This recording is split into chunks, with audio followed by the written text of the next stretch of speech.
A former New York Jets scout has trashed the New York Jets draft and Darren Mougey for making a very controversial decision on the 3 draft days for the Jets, as there was a very common reoccurring theme with this New York Jets team, and expectations were very high for this team, yet at the end of the day, we saw them make a call that nobody really expected outside of a few fans here and there, and this really did surprise most Jets fans and insiders, and we're going to break it all down. What's up, guys? Welcome back to Jets Digest. It's Chris and Matt here, and we're going to jump right into things as always.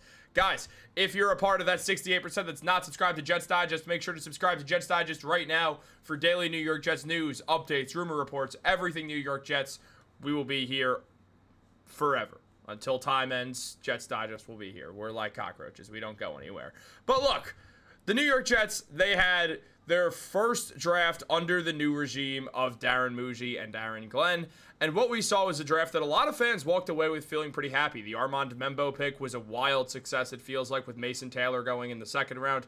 Was also a pick that every Jets fan liked, as it covered one of the biggest needs on the team in back-to-back selections in both right tackle and tight end. But on top of that, there obviously were other positions of need. The Jets didn't exactly draft for that in the third round, though there is a lot of excitement surrounding that pick as well. And a pick they didn't make, which is something that there was some expectation for, was at that quarterback position. There were rumors that the Jets could even be picking a quarterback in the first round, and they didn't pick a single quarterback. Now, part of that was them being aware they had Justin Fields and them being all in on Justin Fields and liking Tyrod Taylor as a backup, and theoretically, they thought Jordan Travis could potentially come back, even though they knew his recovery was being very labored. As we know, Travis is no longer in the NFL as he's retired from football. But the Jets will have a third quarterback somewhere around there. There are some names and one common name, but different story for a different day. With the New York Jets now, we've seen a lot go down after the NFL draft, kind of seeing an autopsy of this, and it was revealed that, as mentioned by Rich Cimini, there was a lot of speculation that the Jets would draft a quarterback not in the first round, but a day 2 or day 3 pick, low-cost insurance in case Fields doesn't pan out.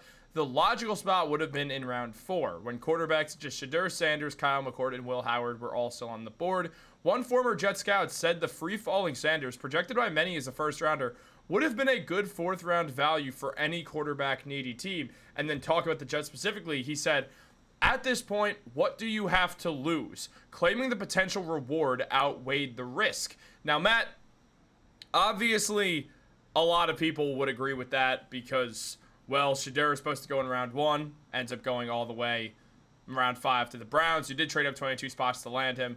But also, there were other quarterbacks as well who the Jets didn't take. A lot of Jets fans want to see a quarterback get drafted. Now, if the Jordan Travis news had come out before the draft, maybe there's a bigger chance the Jets draft a quarterback. But at the same time, again, they knew what was going on with Travis. This probably isn't the biggest shock in the world to the Jets that he retired, as much as it does shock other people. The Jets, they were seeing him on a day-to-day basis. They know his agent. They were talking to him. So, basically, I'm kind of saying I don't think the Travis thing would have changed, but a lot to think about. Chris, when we made this channel, one of the first questions we were asked was, what is Jordan Travis going to be for the Jets? And we said, day 3 quarterbacks don't usually work out in the league. Then we got pushback. So we did some research and we discovered that quarterbacks taken from rounds 4 to 7 in the NFL draft from 2019 to 2023, there were 32 of them. Only one of those guys worked out, being Brock Purdy. So the hit rate is really, really terrible. So I know Jets fans want to see that dart throw, but I mean, it's an awful dart throw. It's almost every time it's a waste of a pick. We went to only up to 2023 to give these quarterbacks in the 2024 draft a chance to actually be successful. But we can even start looking at that draft. We have, Spencer Rattler from the Saints. I feel like the Saints know that he's not the answer for them. We got Jordan Travis for the Jets, already a failed pick. He already retired. Joe Milton the third, I guess a successful pick. They traded him and a 7th round pick for a 5th round pick. So is that the upside? That's the good scenario when you're drafting a quarterback in the 3rd round. That just doesn't, I guess that's a value win because a 5th round pick is supposed to be worth 2 6th round picks. So if you traded a Joe Milton, originally a 6th round pick, and a 7th round pick, you technically benefited a 7th round pick overall through that entire draft process. But to me, drafting a quarterback in the 7th round doesn't make sense. Continue going down. You got Devin Leary, who's fighting for the final roster spot on the Baltimore Ravens. That was a news report that came out today. And then Michael Pratt, drafted by the Green Bay Packers in the 7th round of 2024, already with the Tampa Bay Buccaneers. So another wasted pick for the Green Bay Packers. These day 3 quarterbacks, you can expect absolutely nothing from them when it comes to being a successful starter in the NFL. Jets fans should not be unhappy that our team didn't take a shot on that, because it's a really bad shot. And I think not taking that chance signifies a change in the new regime, actually making smarter draft picks on day 2 and day 3. We talk about how Joe Douglas, phenomenal round 1 picks, but round 2 and round 3 is where he started making mistakes, where we didn't get impactful players, and why the, other than those elite position players on our team, the roster is starting to hurt for depth because he wasn't drafting players successfully, especially wide receivers. So now I do think not taking a quarterback is Aaron, Glenn, and Darren Mougey starting to move away into their own strategies. And I certainly think it's a significantly better strategy not to take this dart throw. I agree. I think that it just makes sense as well. Like, look, if Tyrod Taylor was going to be the Jets starting quarterback entering this season, let's say that Justin Fields didn't sign with the Jets and the Jets didn't add anyone else, or even let's say they had Tyrod still in the roster and they signed a Jameis Winston or a Russell Wilson. Even then, I think it makes a little bit more sense to add a younger quarterback into the room.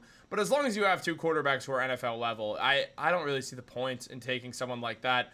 The Jets' final 4 picks were defense, and that was something that clearly they just thought these are the best players available. So, yeah, sure, they could have taken a quarterback, but they saw players that they liked better, so they didn't. And, I mean, The Athletic did do an article discussing basically the best value pick for each team. And, well, in regards to the Cleveland Browns, no shocker there, it was Shadrach Sanders. As it was mentioned, that cons that had Sanders basically kind of thrown off, had him going in the 2nd round, and there was a lot of grades that had him picked a lot lower than the 2nd round even, but at the end of the day, he went 144 in the 5th round. The Browns, they have to think about that they got the value for that. They probably feel like Sanders has at least some shot to eventually be their starting quarterback too, considering they trade up 22 spots for him to endure his slide would end at their pick.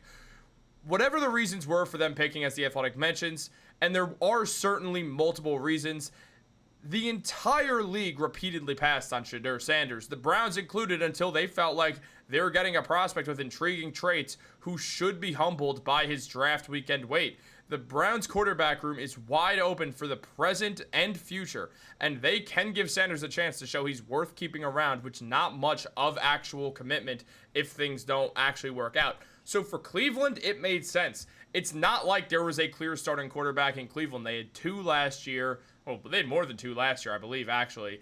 One of them was Deshaun Watson, who went back down with that Achilles injury again. So Deshaun's, I almost said Shadon. So Deshaun's out. So there isn't a clear starting option. Jameis Winston was their backup. He's on the Giants now with 700 other quarterbacks. So with that being the case, it does make sense for the Browns to draft him. They had an opening where he could potentially, and very likely will at some point, start a game for the Browns this season. The Jets didn't have that. They just spent $40 million on Justin Fields. Chris, I definitely think I agree with what you're saying. You're saying it made more sense for the Browns to take that chance than it made sense for the Jets, because it's no secret that Shadrach Sanders, his play on the field merits a higher draft pick than the 5th round. So absolutely crazy. Wasn't even the first quarterback taken by the Cleveland Browns in the 2025 draft. Absolutely insane. But like you said, with Justin Fields on our roster, when we selected another quarterback, that would have sent the message to our starting quarterback: we don't fully believe in you. Because Justin Fields knows, just like we know, we already have a backup. It's Tyrod Taylor. So if we're taking another quarterback, you'd be like, what do you need to develop another quarterback for? Like, I know, like, he's going to read into it the same way we're going to read into it. Not drafting a quarterback, another good reason why you don't do it is because you want to make sure Justin Fields knows that we are fully committed to him as our starting quarterback, whether that is 1 year, 2 years, or an extension on his contract should he outplay people's expectations. And it is imperative that the New York Jets regime puts the best possible situation around him. We talk about that being on the field with players, but that also extends to the locker room, making sure he is absolutely confident. He knows that he's the leader of the team, both on the football field and off the football field. So I think it makes a ton of sense for the New York Jets not to go ahead and select a quarterback in those later rounds. I 100% agree. I think it would have been a misstep for the Jets. And now, one quick thing also is they did add a quarterback. People do forget it, but they did add another guy in Brady Cook, who they brought onto the team as an undrafted free agent. Now, Cook was an interesting piece for the Jets to add. He played 5 years at Missouri. And look, he had 3 of those years. He was a starting quarterback from his junior year to both senior years that he played there. He had multiple good years. I mean, his 2023 was his best season. He threw over 3,000 passing yards. Great rushing quarterback as well, with 21 touchdowns in the air as well. So, obviously, again, he's an undrafted free agent. It's not like anyone's going to freak out. There's a big chance that he ends up on the practice squad this year, or is really more than anything just now, because considering the situation with Jordan Travis, now Cook becomes a viable option for that non-roster quarterback 3 spot that the Jets will use. It's between him or probably Martinez is my guess. Yeah, right now Damian Martinez is or not Damian Martinez.